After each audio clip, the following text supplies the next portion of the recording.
Welcome to Red Carpet of Hollywood. I'm your host, Marina Kufa.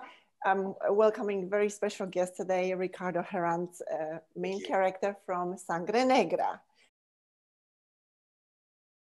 Thank you so much for joining me today for the second time. My pleasure, Marina. Absolutely. It's going to be even better now. How do you like my poster? I love it. You see, that's what I call class decoration.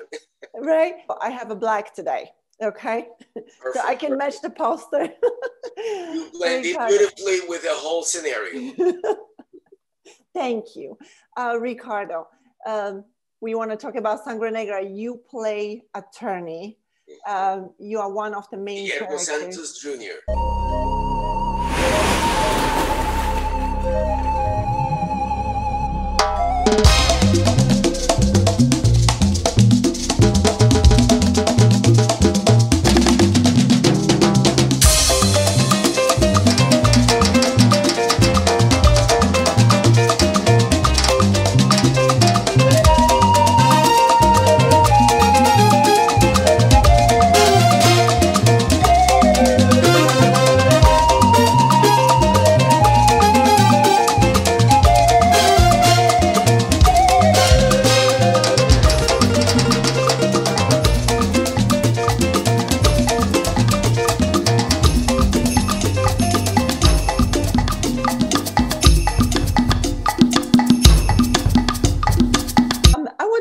How did you started with Sangre Negra? How did you guys get together and decide, oh yeah, this is what we're gonna do? Well, Sangre Negra is pretty much almost, I would call it a labor of love, a labor of collaboration among friends. Because for many years, Frank Pinnock, who is the director, and Tony McKay, who is the writer and one of the main lead super characters, we've been friends for many years, and we've always talked about the possibility and the desire of doing something together, some type of professional collaboration. So how did you guys develop a friendship? Did you work on the different movies together, or is it what's the past? How do you guys know each other? Well, we all met while I was living in the Madison. The Madison is one of the high-rise buildings in Hollywood, and I lived there for several years. And the manager of the building is Bert Hickson, or was Bert Hickson, and he was also very close friend with me and with them. So Frank and Tony were working on a project called Forbidden, which is a movie that Tony was writing and Frank was going to direct. Okay. And they were pretty much working in their office, you know, brainstorming, doing certain things for the production. And we happened to meet there, and, you know, we talked about what they were doing, you know, we got all excited about all these possibilities. And so you guys clicked right there, right? That's exactly, because we had the same desire. We were in the same field with the same desire to do something, you know, to create something, to actually, you know, do something different in the show business. And Frank and Tony were actually taking the step by doing that, or trying to create that movie called Forbidden. That was how we met. So that was a long time ago. That was, you know, many years ago. And then after that, we also kept going with the idea, what do we have? What do we have? Because we wanted to do actually something for TV, or something that perhaps would not be TV, because now with the new media, you could actually have web episodes. And that's where we were going to go, you know, to create a content that was able to be divided in smaller episodes, 6, 7, maximum 10 minutes, in order to be able to easily produce him and easily, you know, create and package the whole thing.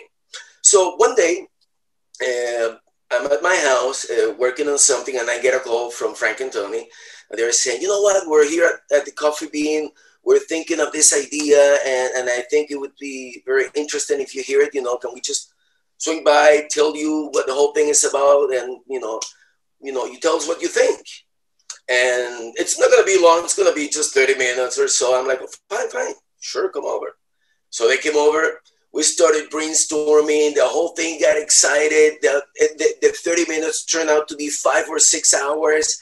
And we started brainstorming about the main characters, different characters, even incorporating details of my family, my family's names into the characters and into the show. Amazing. Make it really personal, you know. So right there it was created. Frank and Tony brought the seed to my house, and the seed was watered there, and everything started growing. And you guys end up having the same vision. Like you guys met, and that was it. Like the the train took off right there. That's it, because we had known each other for years and talked about different things that we want. And it's always so frustrating for you to have the desire to create some good quality, some artistic representation for many demographics, shows that actually are different than what you have on TV, you know, and yet you never get to see something like that. So, you know, why keep being frustrated when you can actually create something based on what you can do, our experience, our level of professionalism, and our creativity. And that's where exactly the whole thing started with Sangre Negra. Get yourself all you want with that puta, but not in this house, not in our home, man, and not in our parents' bedroom. I'm sorry, counselor, but I thought that's what that bedroom was for. Putas, whores, that's what your mother called mine, huh? Ricky, I know it's been rough for you, but never forget you will always be my brother. And Christian, he thinks I should have been aborted. You guys are like dogs and cats. I don't even know. Yeah, but you know what? You should thank me. How so? Because if it wasn't for me, you would never have Francesca. So how did you guys take it to the next level? Because it starts with the idea. And okay, what's the next step? That's the hardest part, isn't it, right? Oh, yes, absolutely. Because first you brainstorm about the actual core of the creation of the plot, you know, the main, what's called the main skeleton, you know, from which you're going to have like the main, you know, half a dozen characters from which other characters will basically sprout. And that's the first thing, the artistic side of it. And then obviously, inevitably, you got to go to the business side of it. So obviously, since we're going for an independent business approach, we didn't want to go to a major studio. So you apply a lot of changes. And it's not just about the money, because it's about the money coming from studios, the money coming from networks, the money coming from scenarios that are used to control productions. Because sometimes the money comes from different sources, and even though it may come from bigger bulks, they're not really interested in exerting control over the production. They're interested in just collaborating with the creation of the production and profit from it, eventually, of course. So having said that, we went for the easier possible route as far as obtaining money, which was to create a web series. That is one of the easiest ways, because our short episodes of 7 to 10 minutes, so you can actually control a much smaller budget. And it's actually a lot easier to do. But here is a problem. When we came up with the first, you know, episode or first few scenes, because you cannot even say episode, because they were web episodes. It was different than what a whole 42-minute episode would be. The idea, you know, we showed the idea to several people. And guess what? People were willing to give the money, but they didn't want to give the money for us to create a web series. They liked it so much that they wanted this to be a 1-hour show.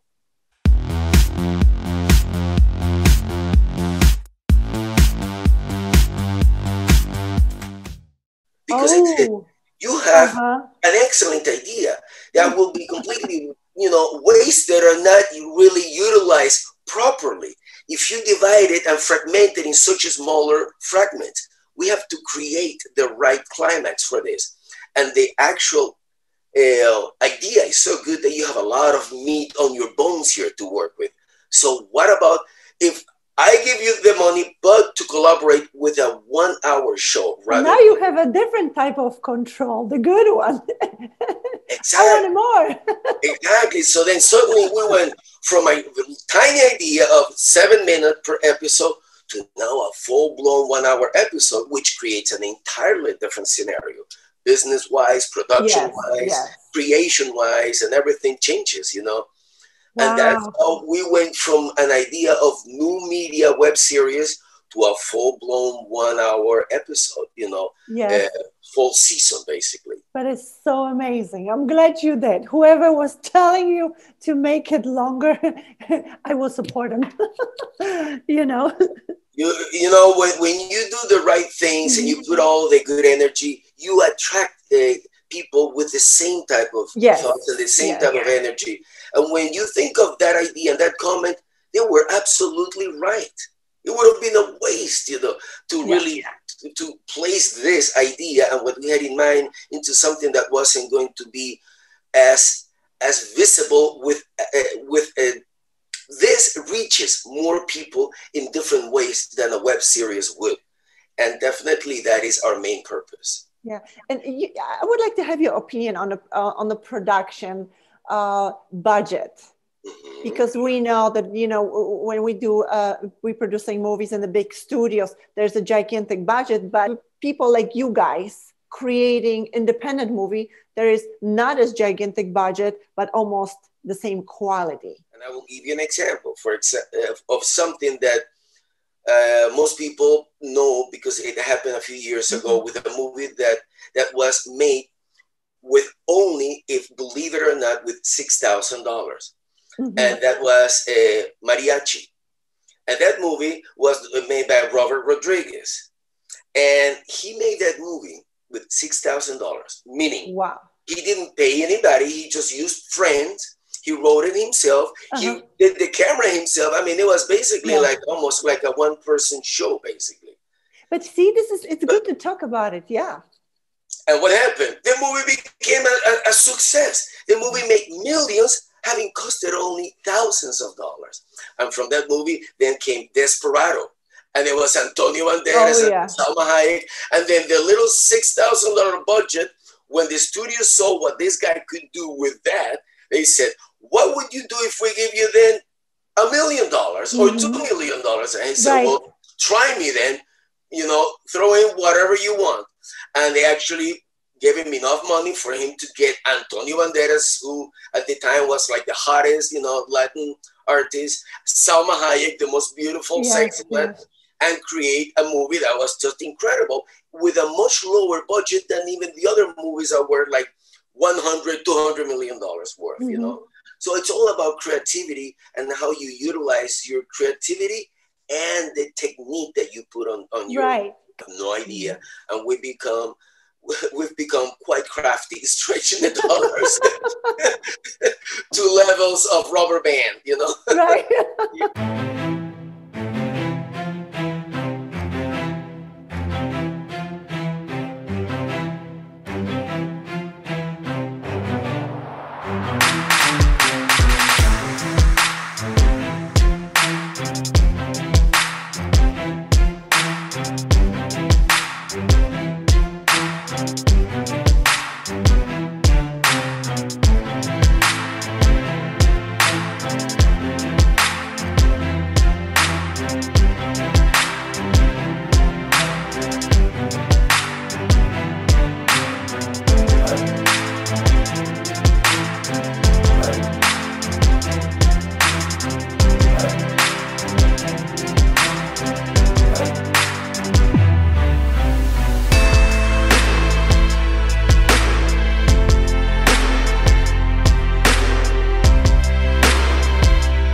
Talking about your attorney role in Sangre Negra. Ricky, you don't have to say anything else. What the hell are you doing here? I'm here representing Mr. Santos. You got to be shitting me. This guy is guilty. You was with the girl last night. You saw this. Christian, you don't know that. You have to prove it first. There's DNA evidence all over. He is innocent until proven guilty. Please don't do this, okay? We got him right now, okay? Christian, I'm doing my job and you're doing your job. That is your job, just like my job is defending him. So please, I need some private time with my client.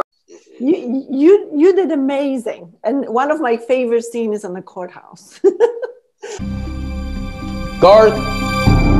Today. So, Counselor, can you give me one reason why I should grant your client, who has been arrested, let me see, at least 23 times? That's exactly the point, Your Honor.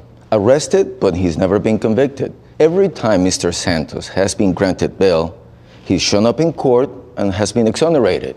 It's obvious that for some bizarre reason, LAPD has it in for my client. And frankly, this is just another example of their relentless railroading. I submit that this case should be dismissed based on its obvious lack of merit. Así que Rebecca es tu consejera adjunta. And Salvatini is paying for it? Así es, papá.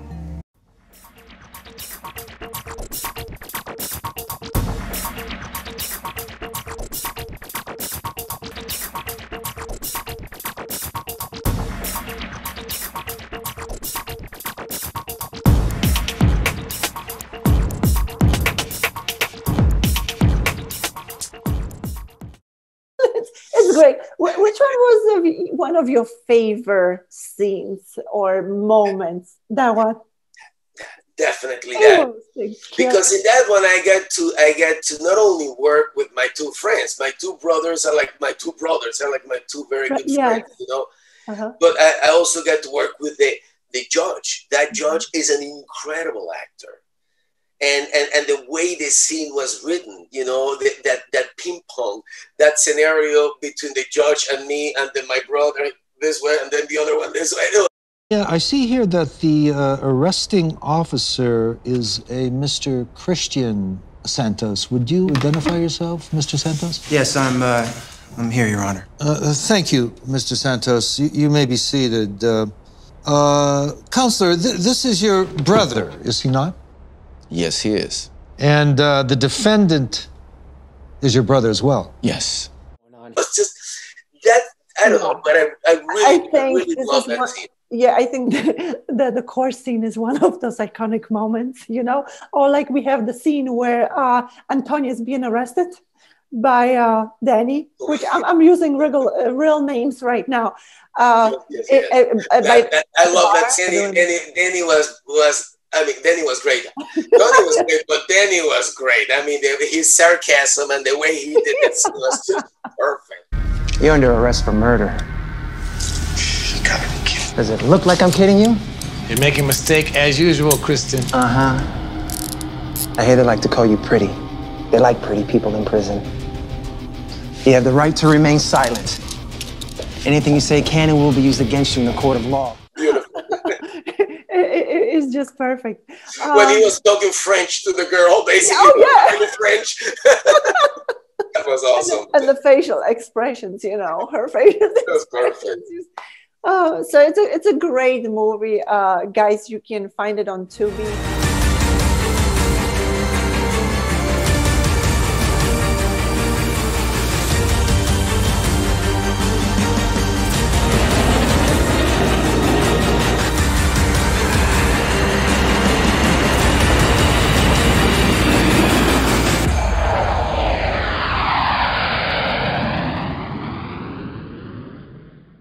There was one question that I asked Antonio. The question was, we exist, we put our heart into Los Angeles, the city of angels. And every one of us had some kind of an angel that took us under the wing. Who was your angel? Here in Los Angeles, I would definitely say, this is interesting. I besides going to Lee Strasberg Actor Studio, I was very hungry to learn and to learn more. So I decided to also take another course outside of Lee Strasberg into another school that was called the Actor's Edge. And that school was owned by a person called Cristina Ferra, a former child celebrity, a very, very nice, beautiful lady, you know, inside and out. And when I started pretty much going through the course that she was giving, she was very fond of me and my craft and my capacity, and she basically took me under her wing, and she did something that apparently may not be that meaningful, but when I really realized it, everything that has happened in LA for me has happened because of that call.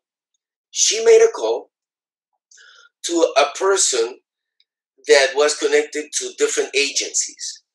And she said to this person, I have a student here that is actually a professional actor. He's worked for many years in South America. I forgot to mention, I also worked in Europe, in Spain, and in Italy before going to Mexico. And she knew all this. And she said, you know, this guy is very good, you know, and I want to see if you're able to actually send his pictures and his resume to any agents or managers or anybody who you think he would be the right fit for him, because this person deserves a push, and I think that you could be the right person. That call made all the difference. Oh, wow. That call, then she put in this person's hands a bunch of, she asked me, can you give me like a box of headshots and resume? I gave her like 100. Here. Spread them all over the city, please, all over. And so she did. She gave it to these guys, and this guy apparently was very crafty and knew many people. And next thing I know, Warner Brothers was calling me from the Latin department. And a person who was a manager of that department called Heidi Rothbard basically said, you know, we got your picture, and we think we're very interested in interviewing you. I'm going to explain to you what we do. Warner Brothers has an idea of creating a department, the department of what they call a crossover market talent, mainly with Hispanic actors from all over the world in the Hispanic community. Rather than us going to agencies or other places to look for actors, we want to have a pool of our own actors here. And this person and me, meaning Heidi Rothbard, is representing the group, and I want to interview you, she said to me, and I'm like, okay. I was here for just a few months. No, I was here for a year almost. After I had been doing the course of Lee Strasberg and with Cristina Ferra, and then I have this appointment to meet this person, and I go straight into the Warner Brothers lot, and I'm like, whoa, okay. Yeah. I'm here. I go into the main building where the executives are, and I go immediately into this beautiful office, and I had the best interview of the world, and she started representing me as a manager. And that was the beginning of my career here in LA. That's amazing. Whoa, that's another great story. Wow. That's what happened. So that was your angel. That was my angel, and I have to say she never imagined that phone call she was making was going to go so far. Yeah. And that phone call has created, work in tons of productions as a producer and as an actor for me after that.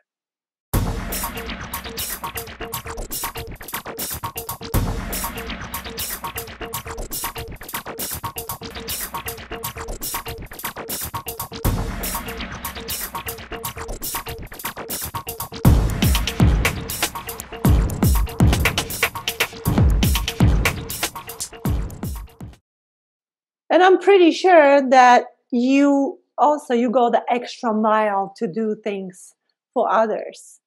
Well, I don't believe in clocking the time, because clocking time limits your creativity. When I was actually producing the show that I was telling you, the Jerry Springer Spanish version of it, I was doing that for a national TV network. Yeah. And I was supposed to be there from 9 to 5. That's it. Because I didn't even have a time restriction because I wasn't getting paid per hour. I had a salary, Right. Whether I worked 1 hour, they would pay me the same, or whether I worked 10 hours. But guess what?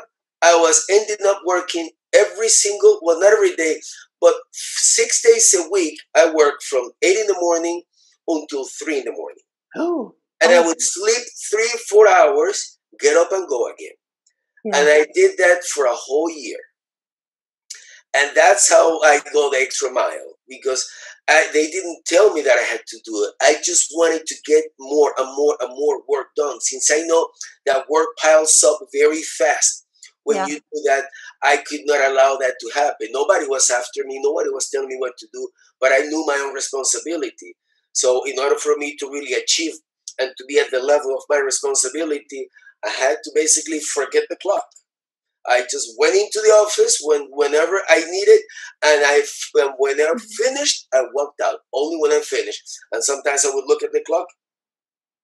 I've been here for 13 hours. Mm-hmm. Yeah, you lose the track of time. I've been here for 13 hours, you know? Yeah. So that's, when you're doing something that you really like, not only time flies, but it doesn't feel like a burden. Because I was producing, I was correcting, I was in the editing room. I was basically putting the package together. I was talking to the actors. I was talking to the writers. I was basically boom, boom, boom, running around. I think I was actually thinner just running around than doing a diet or going to the gym. Oh, totally, yes. Running around that I was doing.